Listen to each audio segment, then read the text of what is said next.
হে জগতবাসী, আজ আমি শামীম আলী চিশতি আপনাদের সামনে একটি আলোচনা নিয়ে আসলাম। সে আলোচনাটি হলো যে মানুষ এই পৃথিবীতে ইবাদত করে শুধু বেহেস্ত বেহেস্ত করে, আল্লাহ আমাকে বেহেস্ত দিও, আল্লাহ আমাকে বেহেস্ত দিও। এই যে কথাটি দেখেন, যেই বেহেস্তটি মানুষে চাইতেছে আল্লাহর কাছে, তো এই বেহেস্তের খবর যদি কেউ জানতো তাহলে এই বেহেস্তটা কখনোই চাইতো না।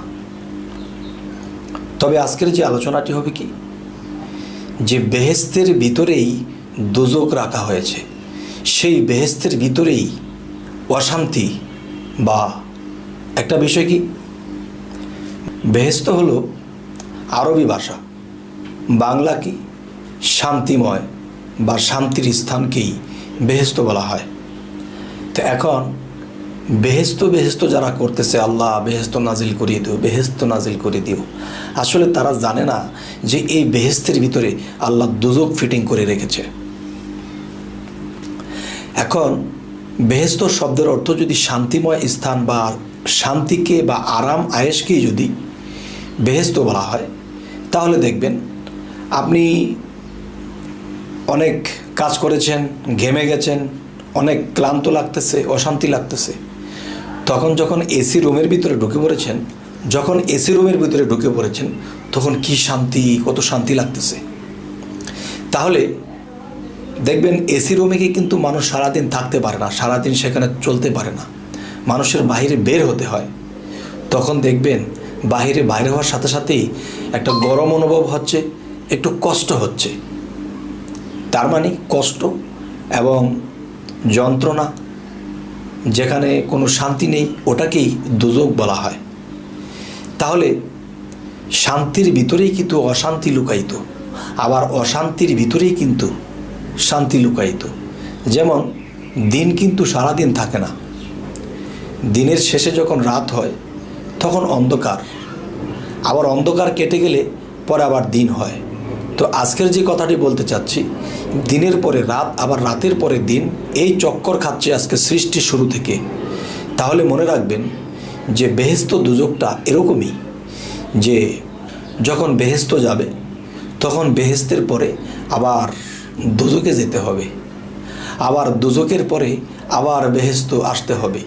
তাহলে এই যে চক্কর, আমরা চক্কর মারব, বেহেস্ত যাব, আবার দোজকে যাব, আবার বেহেস্তে যাব, আবার দোজকে যাব। তাহলে গ্যারান্টি যে একজন মানুষ যখন বেহেস্তে যাবে তার দোজক ভোগ করতেই হবে, এবং যেই মানুষটি দোজক ভোগ করবে সে বেহেস্ত অবশ্যই পাবে। অবশ্যই জ্ঞানী সম্প্রদায় আমার এই কথাগুলো বুঝে নেবেন।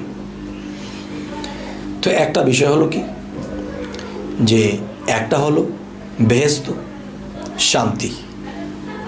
তো এখন যে কথাটি, সে কথাটি হলো যে এমন একটি স্থান, এমন একটি জায়গা, এমন একটি বিষয় আছে, সেখানে কোনো অশান্তি নেই, চিন্তা নেই, কোনো টেনশন নেই, এমন একটা স্থান আছে। সেই স্থানটি হলো কি, সেই স্থানটি হলো মুক্তির পথ।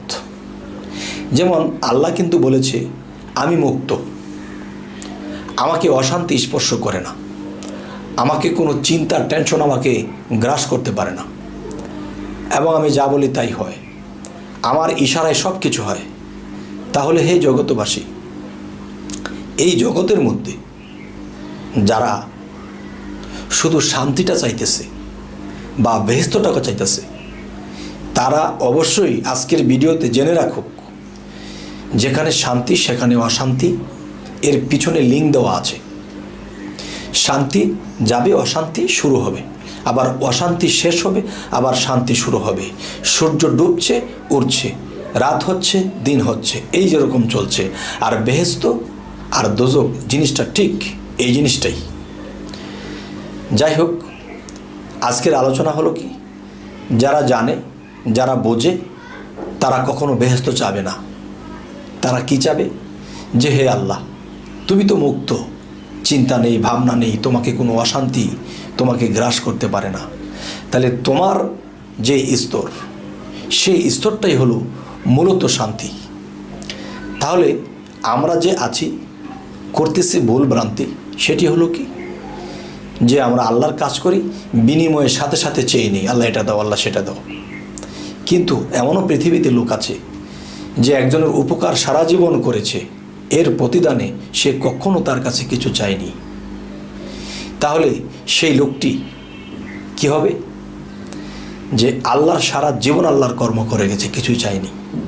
কোনো একদিন আল্লাহ তাকে ডেকে বলতে বাধ্য হয়েছে, হে বান্দা, তুমি আমার এত কর্ম করেছো, এত ভজনা করেছো, এত সেজদা করেছো, তুমি তো আমার কাছে কখনোই কিছু চাওনি, তুমি চাও আমি দেব। তখন সেই বান্দাটি সেই দিনও আল্লাহকেই চাবে, আর কিছুই চাবে না। তাই আমি বলবো যে আমরা পৃথিবীতে এসেছি কি, যে আমরা সেই পরমাত্মা, সেই মহাত্মা থেকে আমরা এসেছি। এখন পৃথিবীতে এসে আমরা ছিটকে পড়েছি, এখান থেকে নিজেকে গুছিয়ে সেই মহাত্মার সাথে মিশে যাব। তাহলে কি হবে?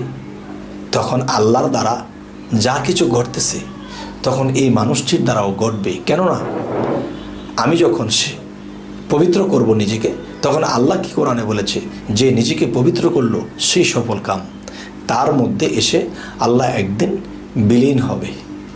আল্লাহ যদি আমার মধ্যে, আপনার মধ্যে নিজেকে পবিত্র করা যায়, যদি বিলীন হয়, তাহলে যার মধ্যে আল্লাহ বিলীন হয়েছে তার মস্তিষ্কের মধ্যে তো আল্লাহই জ্ঞান করতেছে, আল্লাহই এই জ্ঞান চালাইতেছে, তখন আমার কিসের ভয়? এই জন্য যে দরকার নাই হে মাওলা তোমার বেহেস্ত, চাই না তোমার দুজক, চাই গো মাওলা তোমার হুব্বে দিদার। হে জগতবাসী, আজকের এই আলোচনাটি করার উদ্দেশ্য যে যারা আল্লাহর ইবাদত করে আর বিনিময়ে হাত তুলে বারবার চাইতেছে, আমি তাদেরকে বলবো, স্টপ হয়ে যান, নীরব হয়ে যান, চোখের পানি দিয়ে যান, আর তাকে ভালোবাসেন, তার ভজনা করেন, তার আমল করেন, সাধনা করেন। একদিন আল্লাহই ডেকে বলবে যে তোমার কর্ম, তোমার ধর্ম এবং তোমার সভ্য, তোমার ধৈর্য আমার পছন্দ হয়েছে। আজকের পর থেকে তুমি নিশ্চিন্ত হলে, আজকের পর থেকে তুমি আমার সখা হয়ে গেলে। সুবহান আল্লাহ। যে আল্লাহ এই পৃথিবীতে বহু মানুষকে বন্ধু বানিয়ে নিয়েছে, বন্ধুই তো সখা। আর মেয়েরা যদি আল্লাহর কাজ করতে পারে তাহলে হয়ে যায় সখী। আর সখী কি? সখী আল্লাহর বান্ধবী। যেমন ছেলেরা যদি সাধনা করে, আল্লাহ লাভ করে, তখন আল্লাহর বন্ধু হয়, মানে আউলিয়া হয়। আর মেয়েরা যদি আল্লাহকে লাভ করতে পারে তখন তারা কি হয়? আল্লাহর বান্ধবী হয়, তার মানে আম্বিয়া হয়। তবে আম্বিয়াতুল কোবরা এবং আম্বিয়াতুল সোবরা, আম্বিয়াতুল কোবরা কি, আম্বিয়াতুল সোবরা কি? যেমন বন্ধুদের মধ্যে ছোট আছে, বড় আছে, এরকম আম্বিয়া আউলিয়াদের মধ্যেও উচ্চস্তর আছে, নিচুস্তর আছে। তবে আমরা কর্ম চালিয়ে যাব, আল্লাহকে হৃদয়ে বসাবো, আমরা চোখের পানি ফেলাবো, আল্লাহর সৃষ্টি এত সুন্দর করে সৃষ্টি করেছে, আল্লাহর প্রশংসা করব। তবেই একদিন আল্লাহ সন্তুষ্ট হয়ে গেলে আমাদের আর কোনো ভয় থাকবে না। তবে হে জগতবাসী, আজকের মূলে যে আলোচনাটি সেটি হলো কি, যে চাই না মাওলা তোমার বেহেস্ত, চাই না তোমার দোজক, চাই গো মাওলা তোমার হুব্বে দিদার। তবে আরেকটি কথা হলো কি, আমাদের এই আলোচনা যদি আপনাদের ভালো লাগে তো অবশ্যই সাবস্ক্রাইব করে রাখুন, পরবর্তীতে আমাদের এই ভিডিওগুলো যেন আপনারা পেয়ে যান। আজ এই কথাগুলো বলেই রাখবো। সকলেই ভালো থাকবেন। আল্লাহ হাফিজ।